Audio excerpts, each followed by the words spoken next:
Blessing juga, tapi tidak melupakan bahwa Wilderness Blessing-nya akan dipadukan dengan Wings by Wings. Case, ini bakal terbang cepet banget sih Momo. Dan masalahnya sekarang Taco juga jangan terlalu agresif ya. Belum dapetin level 4-nya, mungkin hanya menzoning saja. Dan Case, sepertinya udah mulai bermain lebih galak di game kedua kali ini, Be. Oke, tapi lihat dari top lane Kadera mau coba dipaksa. Clear mid akan coba terjadi. Dan Kadera mau nggak mau harus kehilangan gerobaknya. Super Awat kali ini mendominasi di arah gold lane-nya. Meskipun begitu Dewa United mereka masih memegang permainan di early, tapi belum bisa mendapatkan poin. Masalahnya Geekfarm sekarang mereka udah mulai ngebaca nih. Pemain-pemain dari Dewa mereka udah mulai setidaknya berani untuk ngeberi poke damage. Mungkin tidak terlalu overcommit, tapi setidaknya itu bisa menyulitkan posisi dari Aboy kalau sampai nanti dia terlihat low dan di follow up oleh Dewa lainnya. Lagi dan lagi, Cadera menjadi pusat perhatian dari teman-teman Dewa United Esports ketika mereka berusaha untuk melakukan serangan early game yang kejam. Iya, dan ini karakter mereka sebenarnya. Iya, dan aku merasa ya, Dewa ini mereka biarin aja Wattnya untuk main lebih sesuai dengan style dia.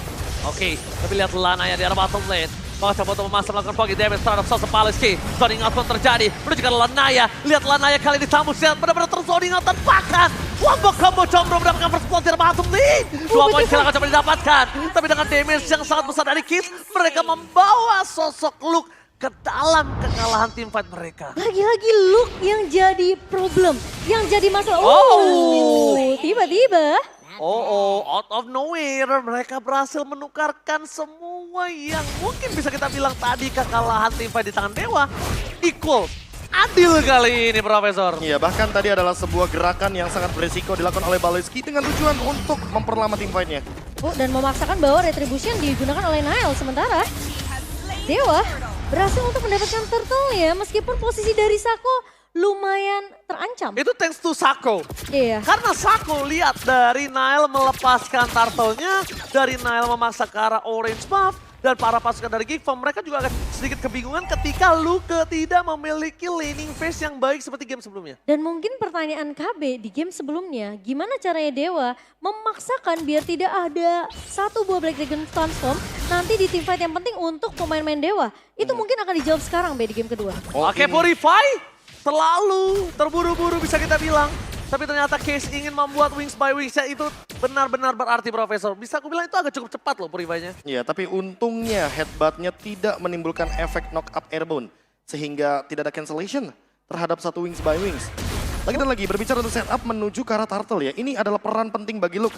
Menahan Black Dragon Transformation, even dia terkena ganking. Iya, gimana pun caranya. Kalau kita ngelihat aja bahkan tadi di first blood yang didapatkan itu udah gara-gara Luke sebenarnya. Karena dia nggak ragu untuk membuka inisiasi. Terus yang kita lihat mungkin di game pertama ini masih bisa dibilang masih dibangun nih sama pemain-pemain dari Geekfarm. Dan Dewa United, mereka punya permasalahan yang harusnya ini udah mulai bisa diselesaikan di game kedua kalau mereka masih mau bertahan di best of 5 ini. Oke, Paloski bakal coba dibakar. Kali ini para pasukan dari Dewa benar-benar melahap Paloski. The Way of Dragon yang sangat tepat dari Sako. Oke, stand by position. Kadera mencoba memberikan damage di depan sana. Para pasukan dari Dewa mereka stand by bahkan 4 orang. Luke akan membalaskan itu semua. Langsung menuju ke Super Awat Supriyadi. Tabrakan hantaman pada tombol. Super Awat tercekam. Pertukaran yang tidak cukup adil. Roamer dan dibalikan oleh Dixon. Para pasukan dari Dewa, mereka ingin menukarnya dengan Power of Retribution. No Power of Retribution for this time ketika 5 detik menuju ke arah Turtle. Dan sekarang akan menjadi Sako? permasalahan. Sako! Dengan satu buah The Way of Dragon yang manis ternyata. Menculik satu pemain yang penting yaitu Luke. Sebelum dia ngebuka Black Dragon Transform, Be. Dan dia yang membuka Black Dragon Transformation tadi sendiri di arah top lane. Betul. Ketika menukarkan dengan satu gold laner, tukar sama jungler, dan untuk sekarang lihat ada perbedaan level yang membuat Lanaya makin jauh lebih cepat secara damage retribution-nya. Sehingga hal ini akan membuat Dewa United Esports unggul dengan 2000 gold, bahkan bisa snowballing. Dan Cadera Hilang ternyata di area bawah. Dan ini yang sebenarnya kita mau lihat dari Dewa di game pertama. Kenyamanan dari masing-masing pemainnya. Biarkan mereka bermain sesuai playstyle mereka masing-masing. Dan bahkan terlihat jelas dari Dewa United, terlihat mereka lebih fokus untuk bisa mendapatkan objektif yang mereka butuhkan. Oh my god, surprise attack Heavy Berti. Sayang sekali para pasukan dari Dewa United, mereka tidak berhasil di take down. The Primal World-nya for nothing. Padahal lihat gunting yang dilakukan Nile, kali ini udah menuju ke arah sosok Super Awat. Sayang sekali tadi agak sedikit bergerak. Kalau dari Nile. Dia udah cukup menjepit tanpa harus mendorong menuju ke arah turret. Mungkin Primal Ward-nya akan bisa maksimal di sana. Dan 2 suara untuk Dewa United di game kedua. Gigfa masih mendominasi dari talent prediction. Tapi ini kayaknya berbanding terbalik sih. Game sebelumnya Dewa. iya. Dewa dominasi, sekarang Gigfam yang dominasi. Berarti tandanya ada sedikit pertukaran karena draft yang dimiliki dari para pasukan dari Gigfam. Iya. Tapi dibalik itu semua penalty zone for nothing. Dixon gak dapetin apapun. Heavy Crossbow standing dan terbang. Berhasil mendapatkan Nile. Awat Supriyadi ngeng. Standing dan terbangnya sangat tidak bisa dibendung. Iya, itu follow up yang sudah mulai dilakukan oleh pemain-pemain dari Dewa ketika mereka tahu satu buah inisiasi dibuka sama Dixon, dia nggak dapetin siapapun, mereka harus tetap ngebuka. Karena mereka udah jump in ke dalam situ, Be. Dan mau nggak mau harus ada resource yang dikeluarkan untuk bisa setidaknya mempanis satu pemain dari Gigfam. Dan kalau dari yang aku lihat ya, Wilderness Blessing ini membuat Sako jadi jauh lebih fleksibel di area jungle. Invasi yang dia lakukan seolah membuat Dewa United Esports punya mata di area jungle. Dan Sako ready dengan flickernya. 302 KDA yang begitu indah terlihat dari Choromer. Dan sekarang dengan melakukan zoning out aja udah cukup untuk memberikan pressure kepada sosok dari Nile. Ini dia. Tapi ini dia Momo-chan, di mana Dewa United Esports dengan adanya 4.000 gold difference. Mereka memiliki kepedean yang sangat tinggi untuk bisa melakukan perfect turtle. Dixon telah menunjukkan batang hidungnya. Turtle yang ke-reset kayaknya agak cukup mubazir kalau bisa aku bilang. Kenapa? Karena ini posisinya dipegang sama Dewa United. Ketika dia tahu di arah top lane itu ada Kadera. Tapi dibalik itu semua lihat standing dan terbang Heavy Crossbow-nya for nothing. Paloisky masih Kemi, the wild tag telah dikeluarkan bersama dengan Case. Tapi ke arah yang salah walaupun begitu. Semerawat Supriyadi berhasil mendapatkan Kadera plus Turtle di tangan Dewa United. Perfect Turtle untuk Dewa United. Wah, apakah terlalu cepat, Be? Ngebuang flicker di saat Sako masih punya flicker juga. Oh, kayaknya menurut aku adalah timing yang tepat tadi. Hanya saja mungkin Sakonya dengan knock up yang cukup lambat. Dixon! Ternyata penalty zone yang belum bisa di following up dan bahkan bisa memakan Dixon di depan sana. Damage tidak terlalu cukup membuat buying time yang terjadi. Menuju ke arah backline dari Luka. Mundur ke arah belakang super out. Jadi pilihan utama Luka. Gagal untuk mendapat super out. Dan lihat lifesteal-nya. Kali ini masih membuat Luka bertahan. Meskipun begitu, duel Dragon from Naida. Red Party from Kadera. Berhasil mendapatkan sosok dari Sako. Shutdown from terjadi kali ini. Wow, dibalikan keadaannya di teamfight mid yang cukup chaos, Be. Chaos banget. Di atas menit yang ke-7, team fight di area mid lane 5 lawan 5 dalam keadaan. Kita melihat Dixon sudah terlalu dive in. Dan walaupun ada sedikit aggro turret tadi dari Sako, dia yang benar-benar makan semua damage dari turretnya. Hanya saja Dixon sudah menelan banyak damage dari lini depan. 4 detik heavy spin membuat Nile jadi bisa mengunci siapapun dari kubu Dewa United Esports. 2 Purify pun tidak menjadi penyelamat sih, Momo. Udah ngeledek, kejetot lagi Nile. Dan bahkan Dewa juga nggak bisa menyentuh tadi ke arah Cak Dera sendiri. Kelihatan Watt memang terlalu berfokus untuk numbangin lini depan dari Gigfam. Oke, game fake di mana Lanaya dengan tamusnya itu memiliki win rate yang cukup tinggi dengan 12 kali pick, Momo-chan. Wah, ini yang tadi mungkin sempat dibawakan sama tim MDL sendiri yang dimana kita tahu Lanaya dengan tamusnya ini cukup populer. Tapi ternyata kita melihat Tamus di MPL kali ini agak sedikit mungkin belum bisa dapetin momentumnya ya. Dan Sako harus berhati-hati. Sako berhati-hati atau Sako yang bakal membuat Gigfam ketar-ketir. Nah, ya lumayan ketar-ketir sih sebenarnya. Karena melihat kiting yang dilakukan sama Sako sendiri ya, ini cukup diwaspadai juga oleh pemain-pemain dari Gigfam. Tapi ingat, damage dari Aboy ini juga udah mulai berasa. Dengan efek Terrified lagi-lagi dari seorang Aboy, membuat Sako tentunya agak sedikit kesulitan. Great Dragon Spear menjadi pilihan juga bagi Suprawa Supriyadi dengan tujuan agar movement speednya jauh-jauh lebih tinggi. Dan ini dia targetnya. Dia mau main front to back. Aboy sudah 40% di bawah darahnya. Alright, flicker di trigger begitu saja. Paloisky no flicker for this time. Dewa United Esports langsung bakal coba dihantam dengan ada Black Dragon Transform. Hantaman pada tumbul dan teringat maka Kadera Seventy berhasil mendapatkan Lord. Duel Dragon telah dikeluarkan. Kadera masih bisa selamat. Mundur ke arah belakang. Para pasukan dari Dewa United gagal dan lihat standing dan terbang. Suprawa Supriyadi versus everybody. Berhasil mencoba untuk mendapatkan Nile di depan sana. Dan Trainer Apatinya tidak terlalu berarti karena dengan adanya life steal yang tinggi membuat Awan standby di area bottom lane. Lagi-lagi Kadera berhasil untuk mengamankan Lord yang pertama untuk Gigfam. Dan untungnya Watt mendapatkan kompensasi tersebut, Be. Dia tumbangin Nile, dia tumbangin lain pemain-pemain yang mungkin nggak kelihatan. Dan tapi Aboy. Standing dan terbang. Super out Supriyadi. Heavy crossbow-nya sangat sakit tapi lihat Luke di depan sana. Harus mendekat ke belakang. Oh my god, what happened?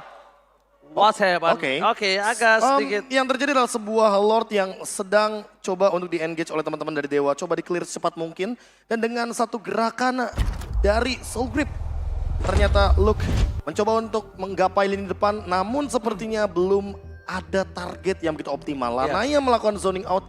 Dan Watt masih di belakang sana dengan bebasnya. Tidak ada lifesteal juga yang bisa dicuri sama Luke. Dan mungkin yang ada harus diperhatikan di sini ketika mereka udah mau coba disengage, tapi dengan adanya gerakan yang dipaksakan menuju ke arah backline itu cukup mengerikan terhadap Dewa United. Dan untungnya Awat punya posisi free Profesor di sana. Dia ngeflank, dia heavy crossbow, dia benar-benar langsung bisa ngedeal damage ke arah belakang. Itu posisi konsil dibuka loh. Konsil dibuka, itu Dan jadi tidak terdeteksi. Menurutku ada satu movement, dua bahkan movement yang tadi sempat terlihat di kamera, namun tidak menyelamatkan Cak Dera. Yang pertama headbutt dan yang kedua adalah onward Baloyski dan Nile. Yang dimana ketika ada The Way of Dragon tadi di follow up oleh Sako, The Way of Dragon kedua itu kan bisa di cancel sebenarnya. Cak Dera sudah mengeluarkan flickernya dan hal tersebut yang membuat Cak Dera sepertinya tidak bisa untuk melakukan escape mechanism karena lock dari The Way of Dragon keduanya nggak bisa di cancel oleh siapapun. Tapi onward dan juga headbuttnya sudah digunakan sehingga hal tersebut tidak meng-cancel Sako dengan The Way of Dragon. Itu yang pertama. Yang kedua adalah bagaimana zoning out dari Feather Art Strike yang begitu luas adanya. Artillery high ground yang begitu mengerikan dari Varsha, ya kita mungkin cukup setuju. Give Varsha, ya areanya masih 50-50. Tapi untuk sekarang karena hanya ada Varsha di sana, ini membuat teritorial dari Dewa United Esports kalau team fight di area yang sempit, ini jauh lebih diuntungkan. Iya, mereka lebih nyaman dengan high ground mereka yang mereka punya. Dan kita ngeliat juga sebenarnya dengan area wave effect yang begitu besar, efek sisi yang dimiliki oleh seorang Kay sendiri, membuat space yang banyak sebenarnya untuk Watt sendiri. Oke, Jadi Case ya, satu pemain yang emang benar-benar dari tadi tuh jadi supporting teritorial. Bahkan Momochan punya data yang cukup kuat juga di sini, di mana dia membuat Case ini memiliki power memang di arah high ground-nya. Aku setuju banget. Jadi dia bisa dapat mengeluarkan semua damage-nya satu persatu, Feather Strike-nya langsung menghantam dengan burst. Berarti akan ada dua metode yang hanya bisa dilakukan oleh teman-teman dari Geek Farm, yaitu adalah melakukan copycat. Oke, itu. Marshall Fandi akan memimpin kita kembali ke dalam lane knockdown. Let's go! Melanjutkan pertempuran tentunya dari kedua belah tim.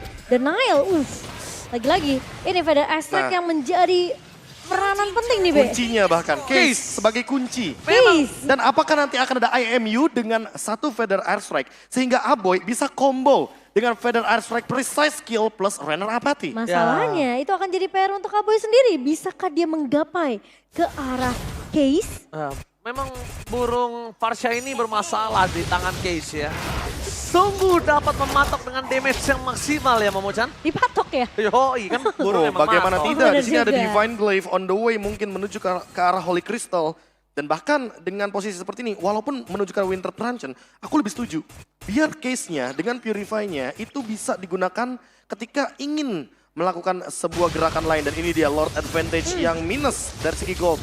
2400 karena Baloyski dan Nile yang tumbang seketika pasca Lord tadi hadir di Land of Dawn. Dan kalau tadi KB ngomongin masalah Holy Crystal yang akan dibikin oleh Case, ini posisi dari Nile belum ada Athena Shield. Nah itu dia tuh. Jadi ketika terkena satu hujan damage dari Case, wah itu nangis banget pandanya. Makanya, apakah Aboy akan mengambil hal yang serupa? IMU dengan Feather Airstrike. Masalahnya dia belum bisa untuk ngeraih ke posisi Case nih, Be. Lagi dan lagi ya, posisi berbicara apalagi dengan Purify. Sehingga mempersulit juga teman-teman dari Geek Farm untuk menggapai lini belakang. Dan sekarang Dewa United Esports mereka lagi berada di posisi yang sedang unggul dari segi network pun bahkan dipegang oleh pemain-pemain dari Dewa United. Kelihatan di game kedua Watt lebih bebas untuk berkreasi sendiri. Dan Baloy, Jangan sampai termakan Sako. Out of nowhere. Dia harus kilani mortality-nya. Bersama dengan Banner Red Dixon. Gagal mendapatkan Kadera. Menuju ke arah belakang. Tadi pun terjadi. Menuju ke arah Case. No damage for this time. Luke sangat mau tapi lihat Case-nya bebas.